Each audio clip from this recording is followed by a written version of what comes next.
Assalamualaikum warahmatullahi wabarakatuh. Perkenalkan nama saya Muti Azara, NPM 22207010777. Di sini saya akan menjelaskan tentang pencernaan dan penyerapan pati karbohidrat, protein, lemak, vitamin D dan kalsium, serta vitamin B12. Langsung saja kita ke yang pertama, pencernaan dan penyerapan pati karbohidrat. Eh, Pencernaan pati pada tubuh dimulai melalui mulut, kemudian ke lambung, dan yang terakhir ke usus halus. Pada mulut, pencernaan pati dibantu oleh enzim amilase dalam air liur. Amilase akan menguraikan pati menjadi maltosa dan dektrin yang lebih kecil.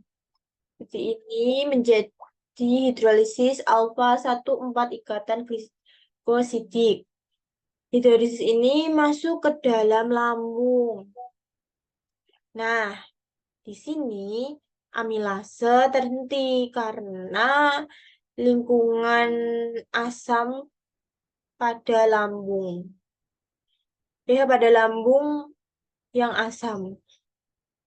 Kemudian setelah makanan mencapai ke dalam usus halus, enzim amilase pada pankreas akan melanjutkan pencernaan pati menjadi maltosa dan oligosakarida.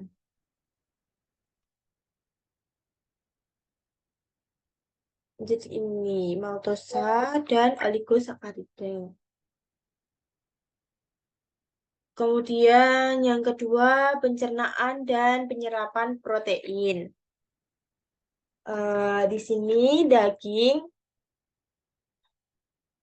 telur maupun lainnya masuk ke dalam rongga mulut. Di sini daging dicerna secara mekanik oleh gigi. Kemudian dari rongga mulut masuk ke kerongkongan.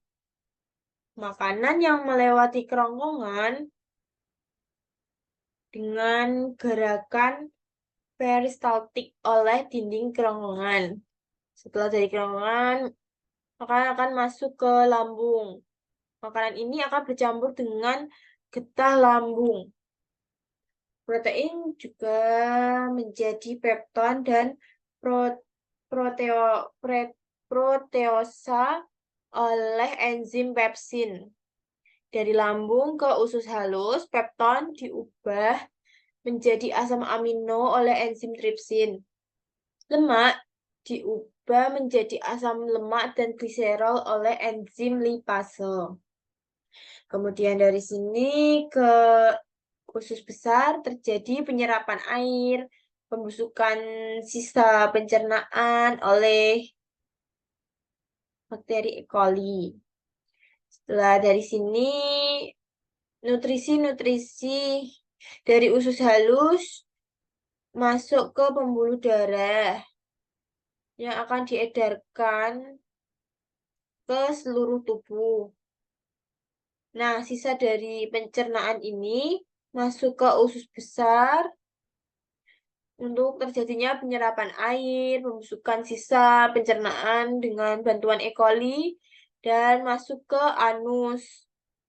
Di anus terjadi pengeluaran sisa pencernaan keluar tubuh. Kemudian yang ketiga, pencernaan dan penyerapan lemak.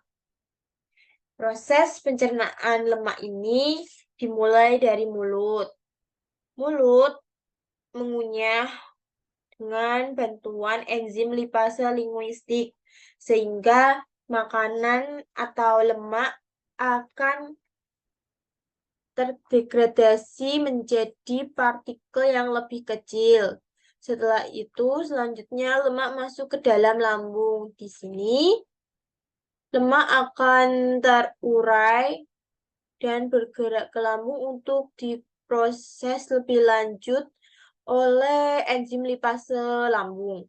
Dalam proses ini, lemak akan diubah menjadi bentuk potongan-potongan trigliserida.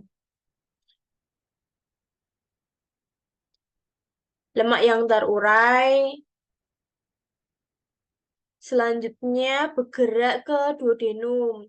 Dari lambung ke duodenum dan akan memicu produksi hormon penting seperti cholecystokinin dan sekretin.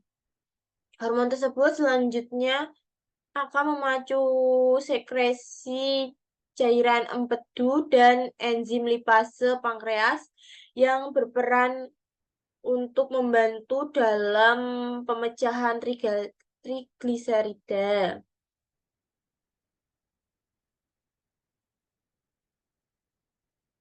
Setelah itu masuk ke dalam trigliserida setelah dipecah dan membentuk misel, asam lemak dan monogliserida selanjutnya diserap oleh jejenum dan dikemas menjadi kilomikron yang telah matang sepenuhnya. Kemudian kilomikron akan berikatan dengan basolateral dan selanjutnya diangkut ke limfatik usus dan dari limfatik usus kemudian akan masuk ke jurnal sirkulasi umum untuk diangkut ke seluruh tubuh kita. Metabolisme lemak ini juga berperan dalam penyerapan vitamin A, D, E, dan K. Yang keempat adalah penyerapan vitamin D dan kalsium. Vitamin D ini diserap dari makanan atau diproduksi di kulit dalam bentuk kolekalsiferol atau vitamin D3.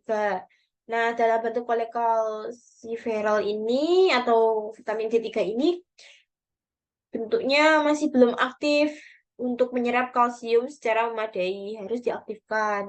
Nah, langkah-langkahnya untuk mengaktifkan yaitu kolekalsiferol berpindah ke hati, yang kemudian disebut menjadi klasifediol. Nah, klasifediol akan berjalan ke ginjal untuk diolah menjadi kalsitriol. Kalsitriol. Nah, dalam bentuk kalsitriol ini yang nantinya dibutuhkan kalsium untuk penyerapan dan pemanfaatan yang memadai. Di sini ada lumen usus, epitel usus, kemudian pembuluh darah. Eh, kalsium ini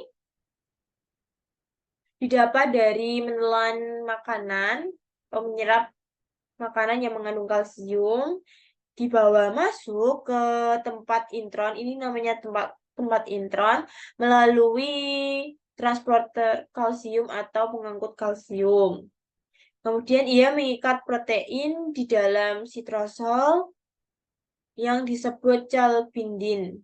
Calbindin ini kemudian dipompa masuk ke dalam pembuluh darah yang bergantung pada ATP. Kemudian kalsitriol ini akan masuk di dalam nukleus yang akan mengaktifkan program genetik. Program genetik ini akan